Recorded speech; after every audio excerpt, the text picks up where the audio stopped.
1995 September മാസം 8-ാം തീയതി കേരളം ഓണാഘോഷങ്ങളുടെ തിരക്കിലമർന്ന ഒരു സുന്ദരമായ വൈകുന്നേരം. ചങ്ങനാശ്ശേരി നഗരത്തിലെ ചന്തയും പരിസരവും ഉത്സവലഹരിയിലായിരുന്നു.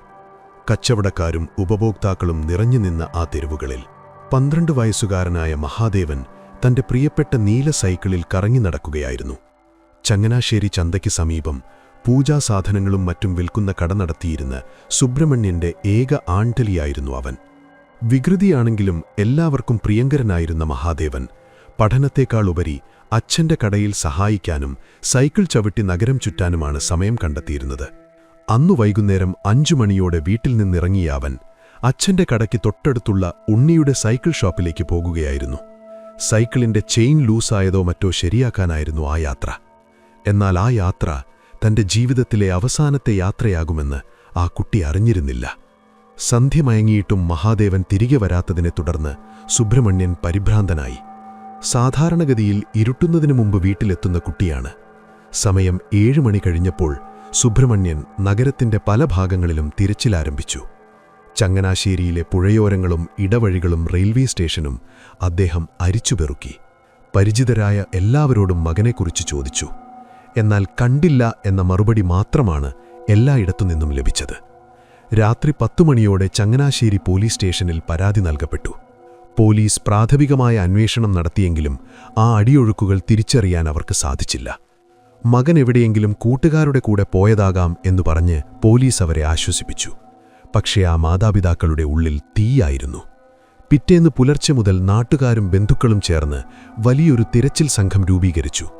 മകന്റെ ഫോട്ടോയുമായി സുബ്രഹ്മണ്യൻ ഓരോ വീടുകളിലും കയറിയിറങ്ങി. ദിവസങ്ങൾ ആഴ്ചകൾക്കും മാസങ്ങൾക്കും വഴിമാറി. മഹാദേവനെക്കുറിച്ചുള്ള ഒരു വിവരവും ലഭിച്ചില്ല. ഇതിനിടയിൽ പലതരം അഭ്യൂഹങ്ങൾ നാട്ടിൽ പരന്നു. കുട്ടിയെ നാടുവിട്ട നാടോടി സംഘങ്ങൾ തട്ടിക്കൊണ്ടുപോയതാണെന്നും അതല്ല അവൻ എങ്ങോട്ടെങ്കിലും ഒളിച്ചോടിയതാണെന്നും പലരും പറഞ്ഞുണ്ടാക്കി. എന്നാൽ സുബ്രഹ്മണ്യന് അറിയാമായിരുന്നു തന്റെ മകൻ ഒരിക്കലും തന്നെ വിട്ടുപോകില്ലെന്ന്. മകന്റെ വിയോഗം ആ കുടുംബത്തെ തകർത്തുകളഞ്ഞു. മഹാദേവന്റെ അമ്മ മാനസികമായി തളർന്നു. മകൻ വരുമ്പോൾ കഴിക്കാൻ ഇഷ്ടപ്പെട്ട പലഹാരങ്ങൾ ഉണ്ടാക്കിവെച്ച് അവർ ജനലിലൂടെ നോക്കിയിരിക്കും. മകന്റെ സൈക്കിൾ ബെല്ലിന്റെ ശബ്ദം കേൾക്കുന്നുണ്ടെന്ന് പറഞ്ഞ് അവർ രാത്രികളിൽ നിലവിളിക്കും. മകനെ കണ്ടെത്താനായി സുബ്രഹ്മണ്യൻ തന്റെ സമ്പാദ്യമെല്ലാം ചെലവാക്കി. ജ്യോതിഷികളെയും മന്ത്രവാദികളെയും കണ്ട് അദ്ദേഹം പരിഹാരങ്ങൾ തേടി. മകന്റെ അവസ്ഥ എന്താണെന്നറിയാതെ ആ പാവം മനുഷ്യൻ നീറിപ്പുകഞ്ഞു. 10 വർഷത്തോളം ഈ നരകയാതന അനുഭവിച്ച ശേഷം മകനെ ഒരു നോക്ക് കാണാൻ കഴിയാതെ മഹാദേവന്റെ അച്ഛനും അമ്മയും ഈ ലോകത്തോട് വിട പറഞ്ഞു. അതോടെ ആ കേസ് ഏതാണ്ട് അവസാനിച്ച മട്ടിലായി. മഹാദേവൻ അപ്രത്യക്ഷനായിട്ട് 12 വർഷങ്ങൾ പിന്നിട്ടു. ചങ്ങനാശ്ശേരി ലോക്കൽ പോലീസ് എഴുതിത്തള്ളിയ ആ ഫയലുകളിൽ പൊടിപടലങ്ങൾ മൂടി. എന്നാൽ ആ കുടുംബത്തിനു മാത്രം കാലം നിശ്ചലമായിരുന്നു. മകൻ എന്നെങ്കിലും ഓടിവരുമെന്ന പ്രതീക്ഷയിൽ സുബ്രഹ്മണ്യൻ തന്റെ വീടിന്റെ ഉമ്മറത്ത് ഓരോ വൈകുന്നേരവും കാത്തിരുന്നു.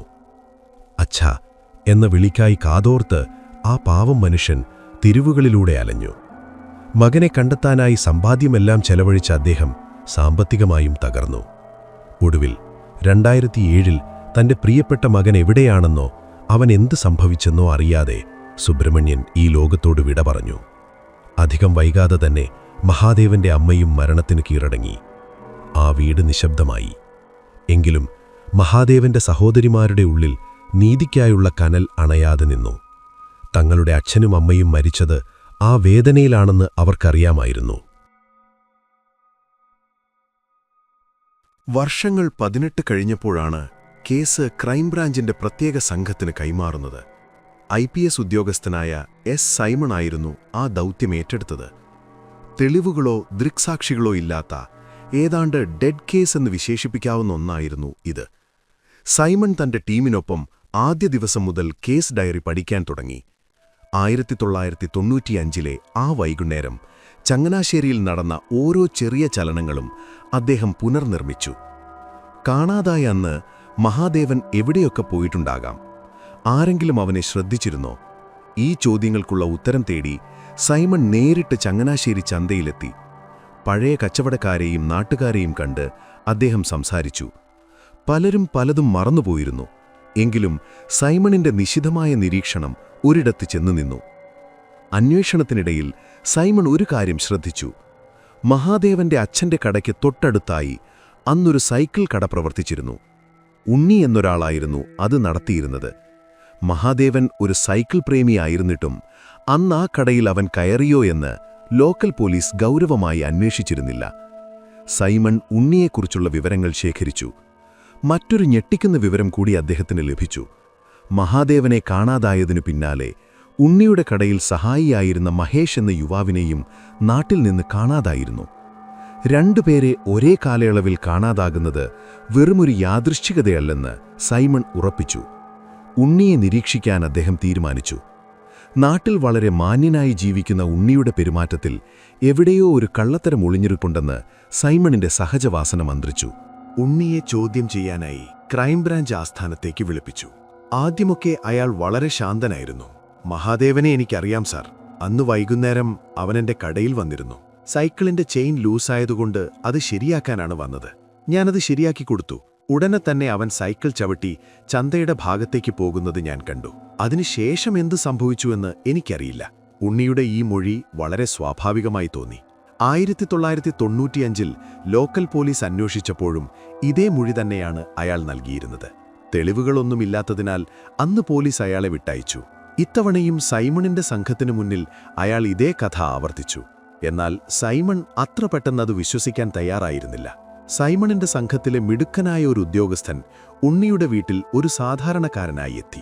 ഉണ്ണിയുടെ പ്രായമായ പിതാവിനോട് സംസാരിക്കാനായിരുന്നു അദ്ദേഹത്തിന്റെ ലക്ഷ്യം. ഒരു സുഹൃത്തിനെ എന്ന പോലെ ഉണ്ണിയുടെ അച്ഛനോട് അദ്ദേഹം പഴയ കാര്യങ്ങൾ ചോദിച്ചറിഞ്ഞു. സംസാരമധ്യേ മഹാദേവന്റെ കാണാതാകലിനെക്കുറിച്ച് പോലീസ് ഉദ്യോഗസ്ഥൻ സൂചിപ്പിച്ചു.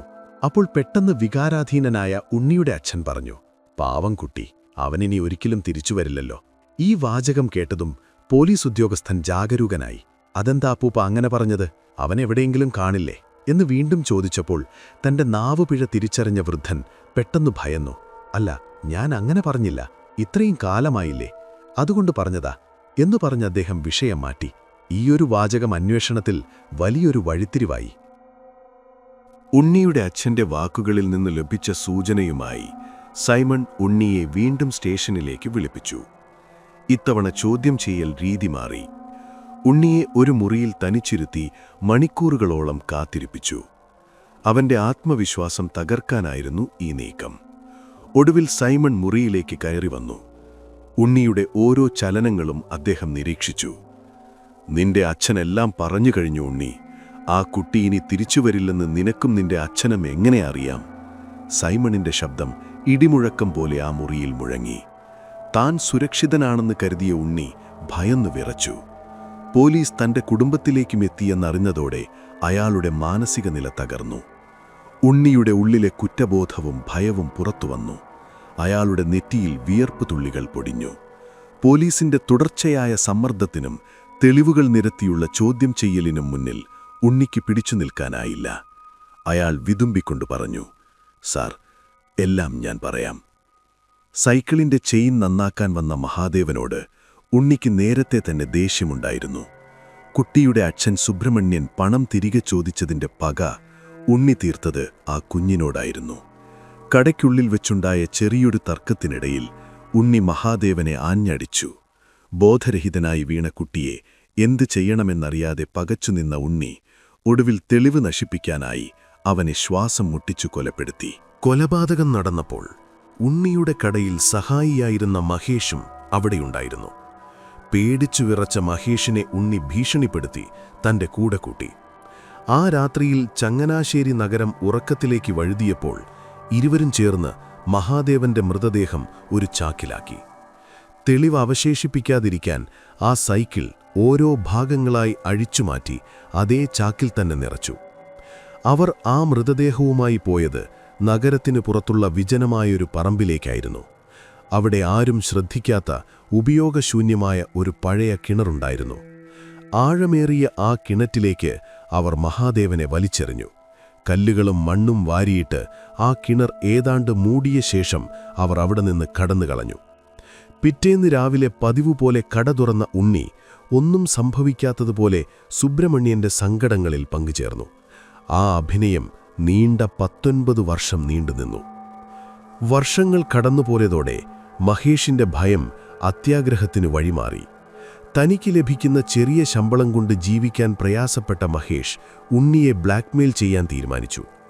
ആദ്യം ഉണ്ണി പണം നൽകി അവനെ അനുനയിപ്പിച്ചു. എന്നാൽ മഹേഷിന്റെ ആവശ്യങ്ങൾ കൂടി വന്നു. തന്റെ ജീവിതകാലം മുഴുവൻ ഈ ഭീഷണിക്ക് മുന്നിൽ മുട്ടുമടക്കാൻ ഉണ്ണി തയ്യാറായിരുന്നില്ല. മഹാദേവനെ കാണാതായി 10 വർഷം തികയുന്ന വേളയിൽ ഉണ്ണി തന്റെ രണ്ടാമത്തെ കൊലപാതകത്തിന് പദ്ധതിയിട്ടു. പണം നൽകാമെന്ന് പറഞ്ഞ് മഹേഷിനെ പഴയ അതേ പറമ്പിലേക്ക് വിളിച്ചുവരുത്തി.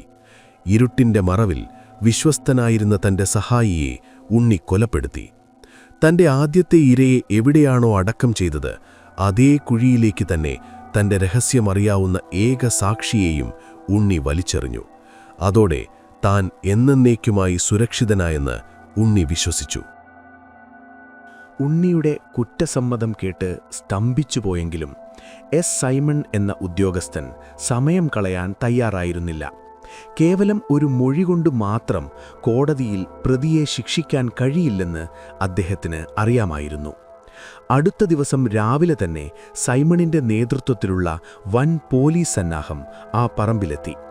മണിക്കൂറുകൾ നീണ്ട ഖനനത്തിനൊടുവിൽ ഏകദേശം 10 അടി താഴ്ചയിൽ വച്ച് ചീഞ്ഞഴുകിയ ഒരു ചാക്കിന്റെ അവശിഷ്ടങ്ങൾ കണ്ടു. കണ്ടെടുത്ത അസ്ഥികഷ്ണങ്ങൾ വിദഗ്ധമായ DNA പരിശോധനയ്ക്കായി തിരുവനന്തപുരത്തെ ലാബിലേക്ക് അയച്ചു. മഹാദേവന്റെ സഹോദരിമാരുടെ രക്തസാമ്പിളുകൾ ശേഖരിച്ച് അസ്ഥികളിലെ DNAയുമായി ഒത്തുനോക്കി. ഇതോടെ ഉണ്ണിക്ക് രക്ഷപ്പെടാനുള്ള എല്ലാ വഴികളും അടഞ്ഞു. കൊലപാതകം, തെളിവ് നശിപ്പിക്കൽ തുടങ്ങി ഒട്ടനവധി വകുപ്പുകൾ പ്രകാരം ഉണ്ണിക്കെതിരെ കുറ്റപത്രം സമർപ്പിച്ചു. 19 വർഷം നീണ്ട കാത്തിരിപ്പിനൊടുവിൽ കോടതി ഉണ്ണിക്ക് ജീവപര്യന്തം തടവ് ശിക്ഷ വിധിച്ചു. ഇതേപോലത്തെ ഇന്ത്യയിൽ അകത്തും പുറത്തും നടന്നതുമായ ക്രൈം ഇൻവെസ്റ്റിഗേഷൻ സ്റ്റോറീസ് പ്ലേലിസ്റ്റിൽ ആഡ് ചെയ്തിട്ടുണ്ട്. കേൾക്കുക, അഭിപ്രായം അറിയിക്കുക.